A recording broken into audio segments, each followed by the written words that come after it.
We guide you through how to delete your Gmail account or completely remove your Google account in just a few simple steps. First, open your browser and go to myaccount.google.com, then sign into the Google account you want to delete. Once you're on the account dashboard, look for the Data and Privacy section and scroll down until you find more options. Tap on Delete Your Account. Google will ask you to verify your identity by entering your password again. So type your password and continue.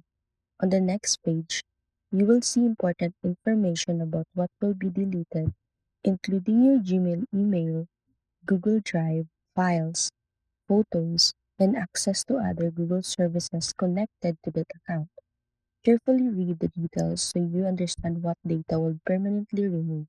If you're ready to proceed, scroll down and check the confirmation boxes to acknowledge that you understand the consequences.